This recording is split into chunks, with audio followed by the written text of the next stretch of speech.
a row of police officers slowing down traffic behind us. And we had like about 40 vehicles fall in front. And we had live traffic moving behind us with our little bubble of 40 precision drivers in the camera vehicles. And we did an active 180 stunt into those controlled vehicles with like the general public, like, about a mile behind us, chomping at the bit to get around these police officers. Welcome to There to Here, an educational podcast where industry professionals talk nuts and bolts and how they got from there to here. On today's show, Kyle Hinshaw talks location management and what aspects to look for when considering bringing in a production. You may have noticed, or you may not have, that we have actually been absent for about a month. Yes, it's actually been a month. Time flies, right? A couple of things to note. Until further notice, we will be a monthly podcast. Firstly, I'm in the throes of finishing up my master's. And secondly, we'll be boosting more efforts towards the main There to Hear podcast with Ryan Dye. Tune in there for interviews on entrepreneurship, nonprofits, real estate, and tech. And if you want to keep in touch with film and media specifically, you can follow our new Instagram, Collab Inc. Film. This is also the place to ask your listener questions now, Collab Inc. Film. As this is a new podcast, we're really wanting feedback, so go to media.collabinc.org, fill out the feedback survey, and you'll be entered to win a $25 Amazon gift card. From Collab Inc., I'm Tanya Musgrave, and today we have Kyle Hinshaw, Atlanta-based locations manager for film and television like Baby Driver, Walking Dead, Bad Boys for Life, and the latest Gerard Butler sci-fi thriller that just got a delayed release. Thank you, COVID, Greenland. Welcome to the show. Very happy to be here. We're excited to have you because, we like having conversations with people with jobs that aren't necessarily highlighted, you always talk to the producers, you always talk to the directors, but they stand on the shoulders of a lot of people and a lot of other jobs that don't get the same kind of attention. I'm curious what your background is. Did you intend to go into locations? Is that something that you're headed for, or, that you initially started off for? I can't really say that I had a plan in place. I was at Georgia State for college, and I was actually going for an English degree just because I didn't know what I was doing and fell into a couple of different film classes and had messed around with some making videos in high school. I ramped up with like a minor in film, and then ended up taking some production classes and switching my major over. And throughout like lighting classes and production classes and editing classes and even an internship with a production company here in Atlanta, I don't really think I ever came across a location manager until I did like a commercial for the production company I was working for. It was a Popeyes commercial. Okay. And I'll shout out my buddy, Tony Holly. He was the first location manager I did a show with on that. I think it was a Popeyes commercial, and he does Stranger Things now. So yeah. Man, that's awesome. Yeah. How did you transition from, all right, well, this is a locations manager, hey, nice to meet you, to becoming one? I basically worked all the way through college as I don't even know what my official title was with this production company. I started as their intern, and then they'd call me their associate producer, but really I was probably more like a production coordinator, or I did a lot of office work and some editing. So like I wore a couple different hats. After I graduated, I worked for them about 6 more months, and then realized like I kind of reached what I could with that company and started looking into other work. And I had a friend on a Cartoon Network movie that I actually knew from high school. Like it wasn't even like a connection from film school. And she was working as the production secretary on a Cartoon Network feature called Ben 10. Mm-hmm. I got a job initially in the transportation department, basically doing their DOT compliance. Okay. And that fell through because like their normal coordinator became available all of a sudden out of Louisiana. Mm. And I kind of lied at that point. I was like, listen, you already hired me. I've done paperwork. I have a badge. Like you cannot fire me before I've even started. He's like, I know the location manager. Like, let me go see if he needs some help in his department. I was like, whatever, man. Just, I need this job. And so he introduced me to Mike Riley, who has been the location manager on The Walking Dead for the entire run. I think he's still doing it. He called me up and he said, I think I got a spot for you, but I need to know if you could do maps. I need you to make maps for me. And I had a background in post-production. I was like, I can do anything you need me to. Like, I'll figure it out. And yeah, I started out kind of working in the office, making, the crew maps to get everywhere. And then when we went on, as we ramped up into production, started like buying all the items that we needed in our kit and worked the set whenever it came time, and just worked as hard as I could, and got invited back to another show he did later on in the year. And in between that time, got hooked up on a second unit for a movie called Killers, which was Ashton Kutcher and Katherine Heigl with another manager. And, it's just word of mouth. Spread from there. Worked my way up. That's so interesting, because you got onto this gig. Where was it that you figured out that, like, hey, this is actually, I'm good at this and I'm going to keep on doing this, as opposed to, oh, this is, that thing that I did that one time? I guess I just felt like it was like well suited to like my skill set. Like, I don't mind office work. I like working out of an office, but I also like to get out in the field, and I have a lot of flexibility in this position to kind of do my work in the office, but also get out and drive and go see a location or make sure things are going well, and get to, interact with the general public more than most people on a film set. And that's the gift and the curse, because I'm the one that they deal.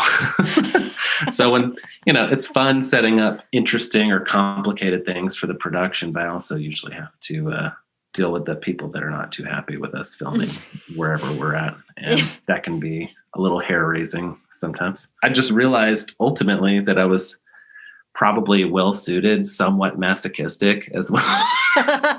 As is everybody in this industry. We take a little bit of abuse from everybody, the general public and like the various departments on our shows. So I think pretty early on, like, I've always wondered if I should have like maybe tried other departments or tried to, at least tried my hand at one or two other jobs, but this just stuck. I don't know. Well, if it suits you, there you go. So pitch me, why would I need a locations manager? I would have to talk most people out of not hiring a location manager. Really? Yeah. Like, I can't remember I haven't worked on anything aside from, I guess, a student production. I have not done a job without someone dealing with the location side of things. Okay. On a large scale operation, we handle not only the creative side, which is scouting, establishing the look with the designer, and scouting with the director to kind of establish the tone and the look of the whole movie. But we also kind of switch hats once things are selected and deal with basically all the on-site logistics for working on location. So we're hiring police, we're securing the permits, we are hiring security, we are finding crew parking and extras parking, extras holding, catering, bringing in any temporary facilities needed to accommodate all this, whether that's tents or restroom trailers. If you're in a neighborhood, you have like an on-site assistant location manager dealing with neighbor contracts for lighting placements. Anything you see especially on a studio picture, bigger budget, independent even, has a location agreement with a contract and insurance, and all of that equipment has to be submitted through a purchase order. And there's just an incredible amount of detail and logistics that go into bringing a company, of 250 people on the location every day. Yeah. And especially on a movie where you're moving every day, like, someone has to be looking out for those interests. Of course. And that's me. And me and my team, on any given project, I usually have at least a staff of like 6 people. For a movie like Bad Boys or Baby Driver, it was like 12, 14. Yeah, you'll have to forgive my ignorance, because like the totality of my experience in anything locations is like putting together one of those location breakdowns for my undergrad, which is like years ago. Sure. So historically, I think the location manager position came out of the production world, like back when, even bigger productions on location were much like smaller in scope. They would hire the location guy to go out and get the contracts, and they basically report directly to the production manager or the producer, the line producer. Mm-hmm. And because the position has, we live in a litigious world and everything needs contracts, and like as that side of the job has grown more and more and increased the amount of heavy lifting we have to do, like our staffs have grown over the years as well. Mm-hmm. Like on the first movie that I did in Atlanta, Ben 10, it was me and another location assistant location manager, and a location manager, 4 people. And I can't remember the last time I've done a feature length project with that amount of people. Mm-hmm. We usually have an office coordinator and multiple assistant location managers or key assistant managers, and then a handful of PAs as well to help with putting up the yellow signs and distributing notification letters, to be in compliance with the permit, and just working the set, handling like on-set logistics, like cooling tents for the actors, or chasing down leaf blowers in a neighborhood or whatever. Wow, yeah. Interesting. Because some of those things you would attribute to like other departments needing to run after that kind of stuff. So what does an amateur job look like compared to a professional one? A good location manager doesn't short sell the impact that a production is going to bring to a community or a business or wherever we're filming. So like, I guess you can tell like if they're doing a good job by like, is everybody kind of happy? Is like set, like moving the way that it needs to without like unnecessary interruptions from the general public? And has the general public been alerted to the activity that's going to be happening? Are they prepared for it? And honestly, if we're not doing our jobs, like there's either constant interruptions or people upset and like we're just running around. Like most of our work is done before the crew even lands. If all goes according to plan, like I just have somebody there making sure that like people get parked and checked in at base camp or shuttled to set or wherever they're going. And like any air conditioning for the set that needed to landed the day before. Restrooms aren't landing on the morning of, they're happening the day before. Like everything's prepped, ready to go. And not a bunch of last minute stuff. I think that's the true sign of a pro versus amateur. Because it's easy just to say like, it takes a little bit of forethought and planning to know what you're going to need in advance and like make sure it's there. So like we're not like doing things that could have been done the day before. There are certainly times where based on like access restrictions or time restrictions, either by the location itself or by your permit, where things do have to land on the day, but you want to like minimize that as much as possible. Kind of like sound, where if nobody notices you, you're doing your job right, almost. Sure, yeah. It's like and yes, absolutely. A lot of times if I get called to set, it's like not a good thing. Like I'm not getting called to set by the director to be like, this is a great place, man. Congratulations. It's because there's a problem. So yeah, I'll concur with that. Is this in an interview that you did on the podcast Pictures Up by David George? You mentioned that you had done some things on Baby Driver that had never been done before, and you'd even gotten an industry award for it. Am I allowed to ask what you did? What did you do? Oh, sure. Well, so I'm part of a member of an organization called the Location Managers Guild International. Maybe there's a way to link out their website, but they basically promote excellence. So the Location Managers Guild hosts a yearly award show. My colleague, Doug Dresser, who was the supervising location manager on Baby Driver, there were 2 of us. We both won the outstanding locations in a contemporary film for Baby Driver. Wow. And that was largely in part because we kind of got unprecedented access and control over a bunch of interstates and state highways to do all these crazy stunt sequences for Baby Driver.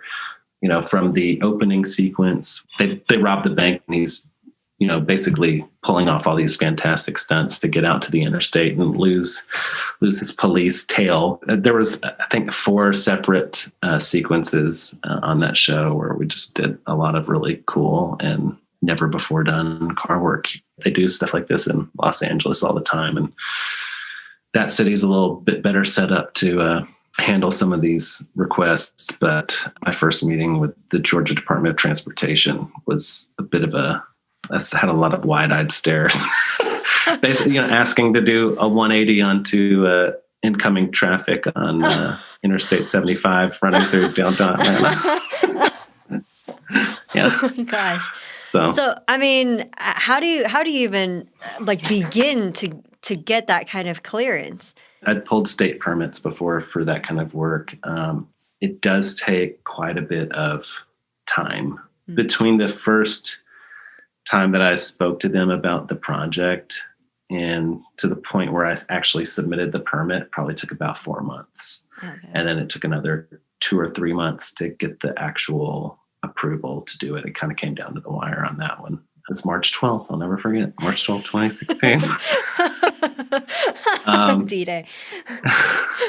I think, we had a handful of meetings. The first one started with basically just a phone call between me and another local scout, basically seeing what sort of stretches of highway GDOT thought we could control. And, the director didn't like any of those. He got in town with the supervising location manager, Doug. We went through, basically just drove around the city and, they picked some different stretches of roads that look cool. I worked with a traffic engineer to put together some traffic control plans, which basically is just like a overhead showing all the various signage and barricades and amount of police that we need to secure that section of road, or to do it with intermittent holds with police officers, or do it in a rolling block kind of way with basically, it's a little complicated, but having a row of police officers slowing down traffic behind us. And we had about 40 vehicles fall in front. And we had real live traffic moving behind us with our little bubble of 40 precision drivers and the camera vehicles. And we did an active 180 stunt into those controlled vehicles with the general public, about a mile behind us, chomping at the bit to get around these police officers. Well, Atlanta traffic is not forgiving, but it sounds like a logistical masterpiece, what you guys were able to pull off. Has that kind of, I don't know, ruined movies for you in some way where you're just how did they pull off logistics in that? And how do you nerd out with movies? Or is it something, because it's not like cinematographers are just they gotta check out that lighting. I mean, I'm just curious if location managers are just how did they pull that one off?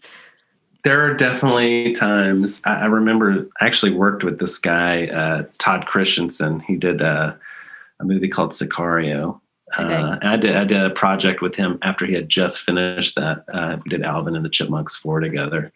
And, there's this whole scene where they're driving through the U.S.-Mexican border into the Mexico side in a caravan. And they actually went through the actual border. What? And they're filming it all through a helicopter. And I was just there are certain times where I am in full awe of whatever difficulties and however many government and state and federal and local agencies had to be pulled in to accomplish it. So I can definitely turn it off and just enjoy a movie. And, that's good. But sometimes it's hard. But while I was prepping Bad Boys, they set up this screening for us to watch the first 2 movies just for fun. And I was sitting there in Bad Boys 2, just looking at the carnage. I was just oh my God, we're about to do all this over. So that one was a little surreal and a little more stressful than a normal viewing. But,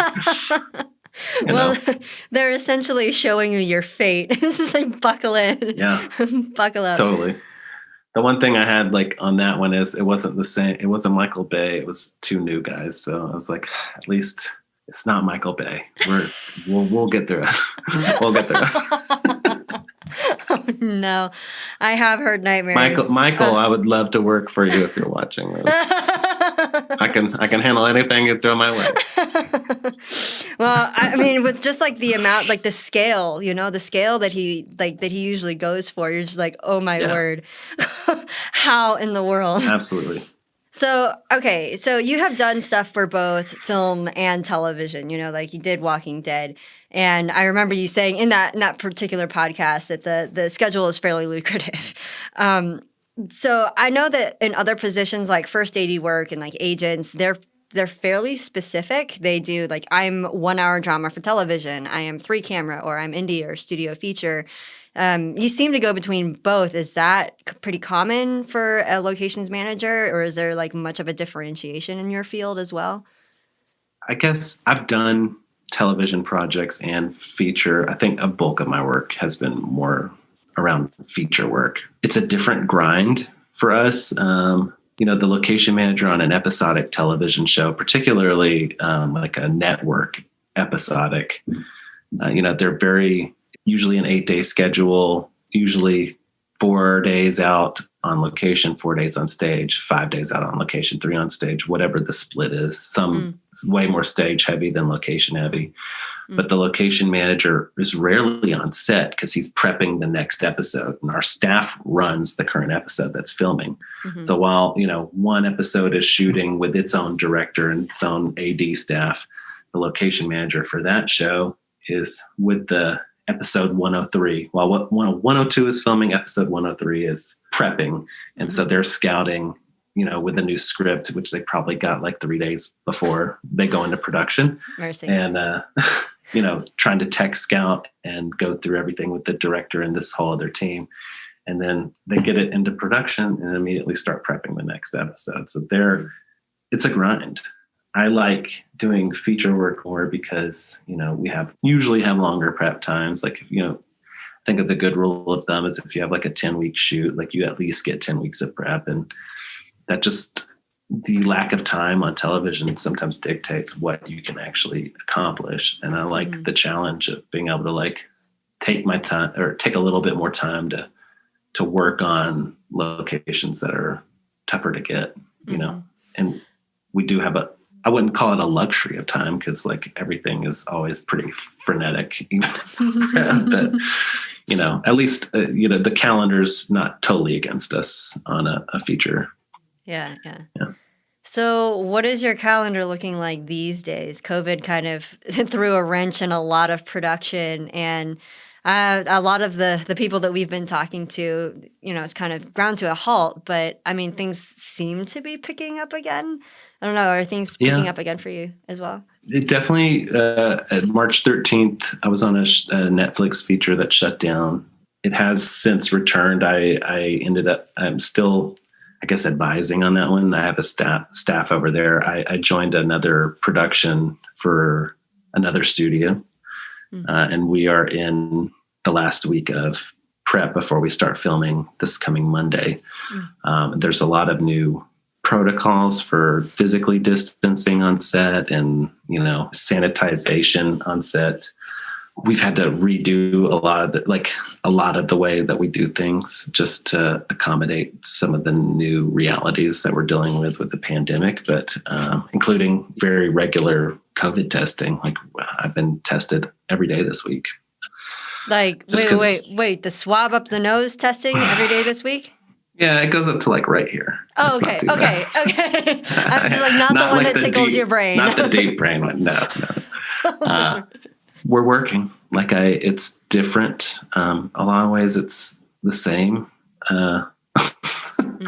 It's hard to think of like actual specifics now, but it seems like a lot of my colleagues are working. A lot of folks took about a 6-month break. That seems like things are ramping back up. Yeah. But a lot of shows are choosing to film on stage just because it's more controllable. Yeah. At least the shows that can afford to build everything and shoot on stage or on a back lot. Yeah, I was actually curious about how things have changed on the horizon for you. Thursday and Friday, we're 2 days out from filming, and it's just been oh wow. On top of all the COVID, the new protocols and hoops, just busy. And we had like an expedited prep because of all of it. So we're just against it. Have they been against everything? Has it been taking longer for you? I had heard it was a health safety supervisor who was talking about adding just a couple of hours per day. She was also a first AD before she was a health safety supervisor. That seems to be happening a lot. Yeah. Yeah. Like ADs are taking on some of these HSC roles. We haven't started shooting yet, but it will add, hours of processing time for the crew, which is unusual, like background have to check in every day.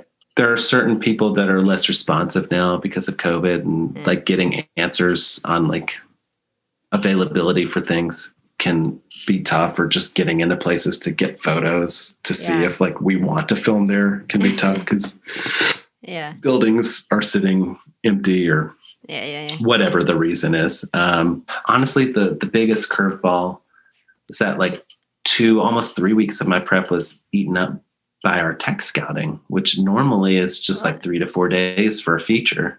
Why? But like we had to do like a director pod with the director, designer, producers, and the DP, and go through and tech everything with them, and then go back the next week with the grip and electric pod, which was led by the director of photography, and like they tack on like sound and special effects and stunts, I think was on that one. And then the designer led their own scout with like props, set deck, construction, paint, and props. Yeah. So we had to like basically do our tech scout 3 times, which was just, an absolute, killer whenever I'm trying to like close agreements and prep the show.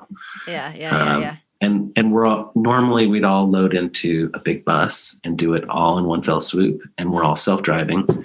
So I'm not even getting work done in the time in between. Has COVID actually changed the future that much for you? You have, people trying to do that Tyler Perry model where they're just like all in a little bubble, or, they're doing more stagecraft and I don't know, much more controlled sets like you were saying. Do you see that changing for good? The most drastic change that I've seen is that we are trying to keep to 10-hour work days for the shooting crews during this period of time. I hope that would stay even after COVID, just because I think it's, we work long hours, and 10-hour days doesn't mean that it's over at 10 hours. Like the ADs are still there for hours before and after, hair and makeup still there. It's like a 10-hour day really turns into more like a 14-hour day instead of an 18-hour day for a 12-hour 12-hour working hour day. So I also see like a lot more emphasis on cleanliness and sanitizing, which is a good holdover. In terms of like some of the new tech that's being tried out, I think that was happening regardless. Like, these virtual stages almost where everything is kind of rendered in real time. Like that technology existed before. The LED screens, for instance, that like the Mandalorian uses. Like, I did a feature for Universal a couple of years ago called First Man, where we used that same technology. So it's all still pretty expensive. It's just shifting the costs around. I think like you have a lot heavier VFX budgets to deal with some of these like 3D landscapes. So I think it's always just going to come down to what's the most cost effective decision that gets you the most bang for your buck. And it'll depend on, some directors are not as excited to work with this new technology. They want the analog, shooting on location, real world experience. If you can pull a 180 on an actual highway on I-75, I mean, I can imagine drivers would like to do that. I don't know. Yeah. And then like until the technology really does catch up, and I think you can tell like what is actually real and happening in real life versus like what's all simulated. There's like a canniness or an uncanniness to some of these shots that I think most viewers are very savvy. Even like, someone that's not trained or, doesn't have like a lot of experience with production can still kind of tell if like it's a VFX shot or not. That's important to a lot of directors. So it looks as real as possible. And sometimes the only way to make it really look real is to really do it. And that's usually in a real environment until like they can just completely like fake everything on the stage. I think we'll have a job. And even if we don't, like somebody's going to have to go out and find some of these like wonderful landscapes to do these things. And maybe I'll just take my show on, the international path and start trying to break into that. regionally, is that something that you look for as well for your locations right now? Is it like the things that you take into account? Is it I'm only looking at the places like here in Atlanta, and so I don't have to worry about the other regions, or is it still kind of along the lines of no, I bring in some Texas locations or what have you? It's rare unless the going into a job that they're looking in multiple regions or states or even countries. I'm a local location manager to Atlanta. I can work other places unless there's like union reasons that I can't work. Like I can't work in Los Angeles, certain or even New York because they're covered by the Directors Guild. I think if there's not like a governing contract with a union, then like I can kind of work anywhere. A producer can elect to take me internationally, like if they want to. I'd love that opportunity. I haven't had it yet. The current job that I'm on, we're supposed to work in the Atlanta area, and we're based out of a particular production office, and we have a 30-mile zone that we have to stay within in order not to have to pay like the crew additional, mileage. And also because of COVID, we're not really allowed to put people up either. So like we kind of had to stay within our 30-mile zone. There are certainly different municipalities within that zone that are more or less restrictive based on the COVID-19 of it all. The city of Atlanta, for instance, is granting permits for right-of-way access, which is basically street parking, but they're not allowing any filming or film-related activity on city property. So you can't like go shoot in City Hall right now because of the pandemic. Oh, interesting. Like if you are filming on private property in the city and need to like get a lane closure or a street closure, that's allowed. But it's kind of my job to keep up with who's allowing what. And, one particular hurdle on this current project is, we have 13 days of filming in a school.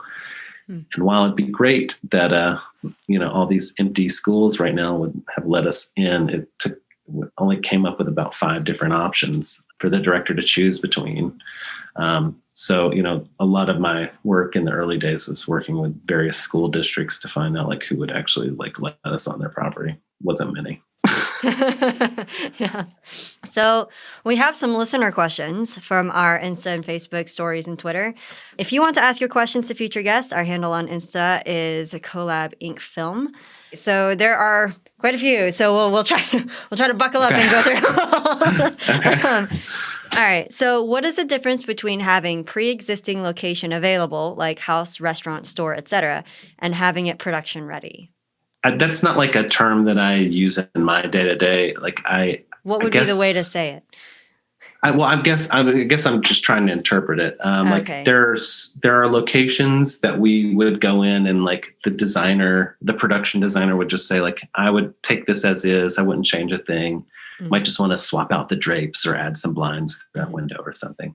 There are other locations where we go in and like we know we're renting this place, but the designer will want to completely gut it and bring in their own set dressing, and the grips or an electric will have to install like this really intense lighting rig or for whatever reason. So, it all just depends on the project and what we're looking for. And again, the size of the budget, like the big budget shows, they kind of want to start from scratch pretty much everywhere because they can, and they can really design the location as they want. Sometimes that's creating temporary structures on the property. Other times we just literally we'll add a day of prep or strike on either end to make sure that it's pre-rigged for electricity and any support needed. And then we'll just show up on the shooting day and shoot it almost as is, and then just pull everything out the next day. Gotcha. I think I understand what his question was, because it was as someone who's trying to eventually provide a location, like they're, say, flipping houses or what have you. So as opposed to having a pre-existing location available, like a house or a restaurant, like things that make the difference between coming in a set like that. Yeah. It's always very specific to like whatever location that you're trying to make available. But I think like the first step is just making sure, we like to go places where like it's easy to shoot.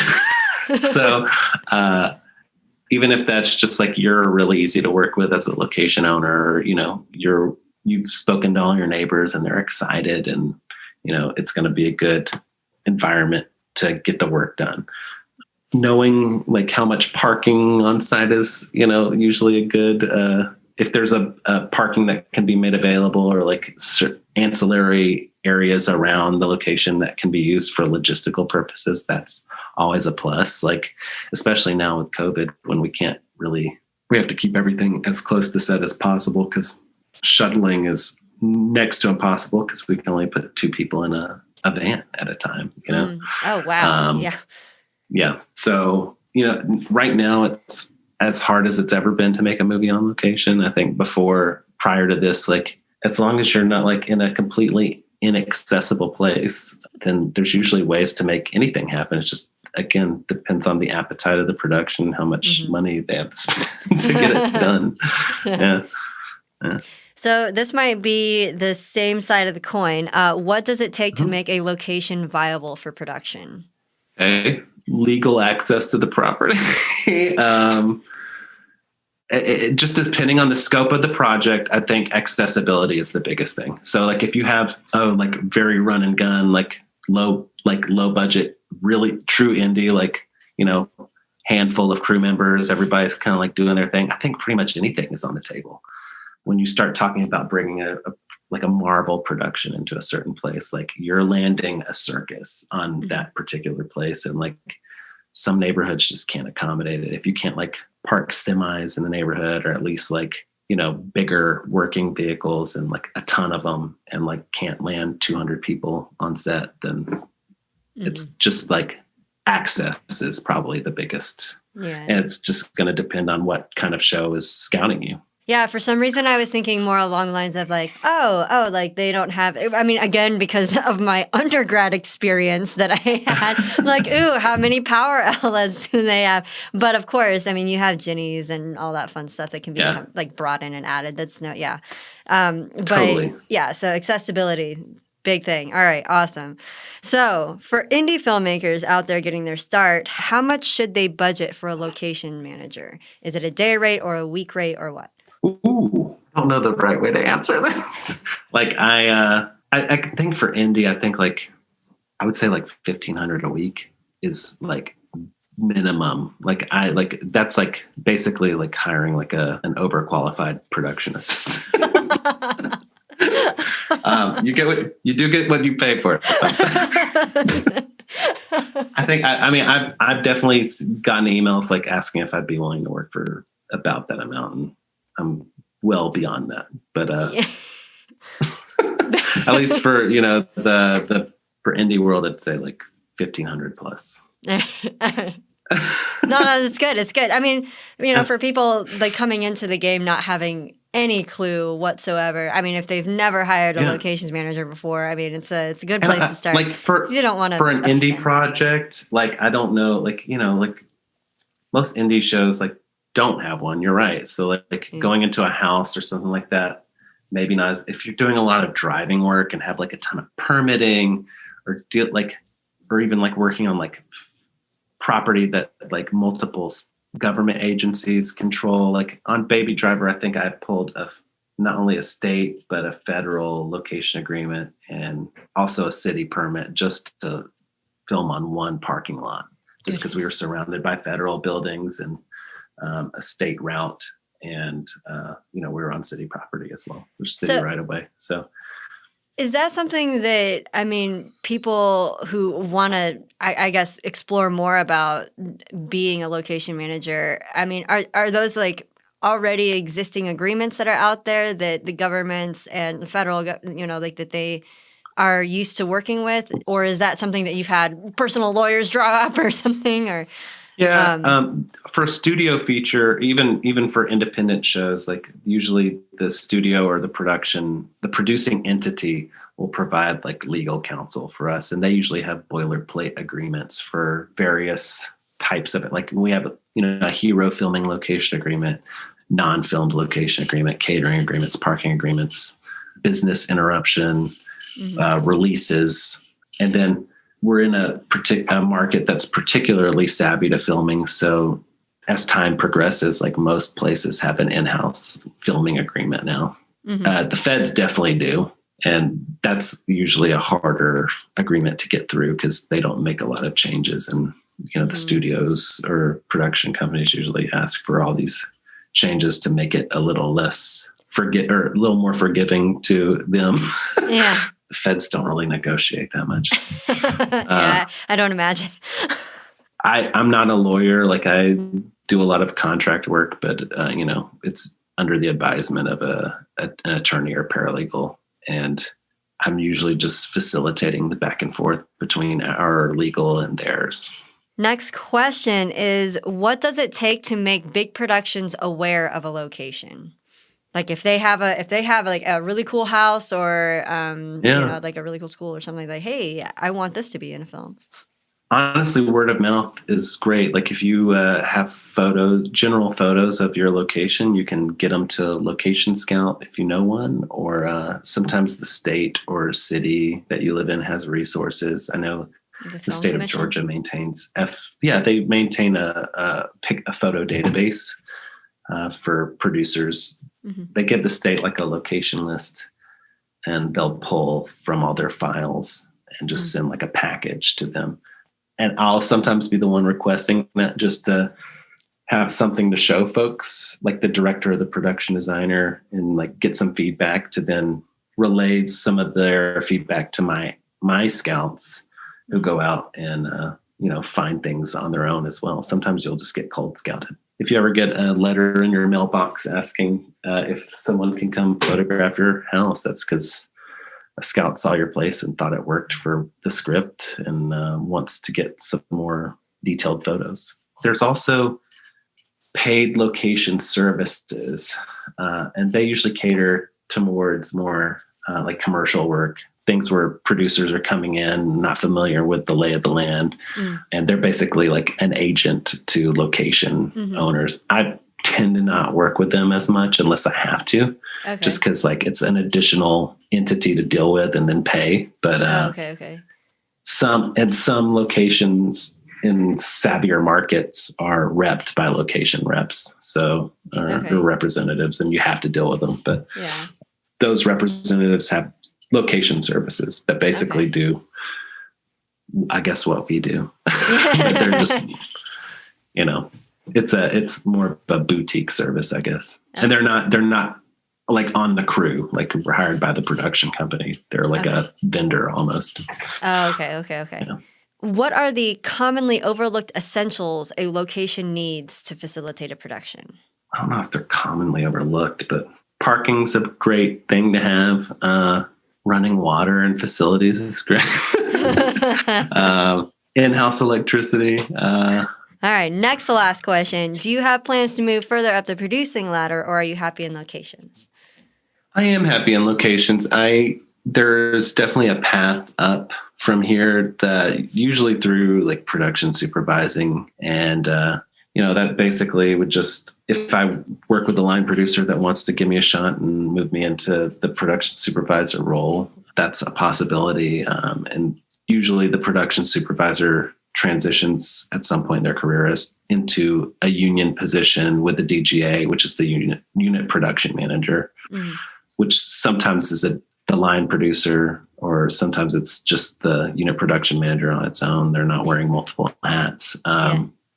I like the flexibility. Like I'm raising a family right now, so like I can usually be at home for bedtime, or maybe start a little bit later in the morning to be with my kids in the morning. I think the more I move up, or if I do ever move up, like I'm going to be back on set. The production supervisor and production manager are usually kind of on set hours, and it's a lot more dealing with the crew on our show, or whatever show you're doing. So I think, again, it's something I would want to maybe get an opportunity to try later on, but this is a fun job. Like I enjoy doing it. It's definitely has its days where sometimes I'm not as jazzed or excited about doing it, but I haven't decided to call it quits yet. Yeah. Yeah, I mean, like, it's really interesting that you mentioned that because, I mean, we've talked frequently on this podcast about kind of like healthy boundaries, and especially in this particular business where it's kind of normal to just be like, well, you got to pay your dues. And so you're going to be treated like crap for 10 years. You're not going to be able to have a family, have like, all that stuff. And you're going to sacrifice all of this in order to have this. But I think it's really cool that, like you've found a place where you can have the best of both worlds. And I don't know, because like the majority of my friends, there's like still single, they're still kind of in that vein of things where it's just like, all right, well, it's either this or that. I don't know. Yeah. I'm definitely off production. So like I'm OC on the call sheet. Like I usually am there to open the set every morning. Whenever call time is, I'm usually there a few hours before, and I'll hang out till they get first shot. And then I'm usually off prepping the next location. Unless we're at a place that just really does need me there all day, which, I've been on those jobs. Baby Driver, I was on set pretty much all the time and like working. There was not a day while we were in production that I had a day off. It was about 10 weeks straight that I worked, which is great on the paycheck end. But then, my daughter was like, she was a year and a half. And like, it was like almost 3 months that I was just like seeing her and my wife for like, 10 minutes a day. Oh, but, there's also a lot of people that like go on the road in this business and work out of town, and will spend that amount of time away from their family. So I'm lucky and feel blessed that like it's here where I work, and I haven't had to chase it across the country or around the world. And I have gotten to a point where I have a nice balance, and that's great. Last question. What should I have asked you? Oh my God. It's always my favorite because that's pretty much the reaction I get every single time. I guess I do have like a sprinkling of advice I can give on that. Like I don't know that's like sprinkling I guess of advice. in order. Well, there's just I don't think there's a formula for being successful in our business. I think you got to hustle in the beginning. I was just like focused on working. It is a business. Like a lot of times there's a bottom line that we're all trying to meet. And, I've done jobs where like my department's responsible for $500,000. I've done jobs where my responsible is entrusted with 3 million, like you got to meet your bottom line. You got to be impeccable with your word, follow through when you say you're going to do something, and just like, people don't have to fire you in our business. They can just like not hire you the next time. So just because you didn't get fired doesn't mean that you're going to be welcome back the next time. So you just want to be doing the best job that you can. I think people can tell whenever you're phoning it in. It's the movie business. It's not best friend's race or whatever. Oh my gosh. Thank you so much for your time. I really appreciate it. Giving us a window into your world. No problem. Thank you for joining us. If you enjoyed this interview, follow us right here and check out more episodes at media.collabinc.org. If you have comments or know someone who would be a great guest on our show, send in your suggestions to Tanya@collabinc.org. Again, Kyle, thanks so much for your time. Be well and God bless. We'll see you next time on There to Hear.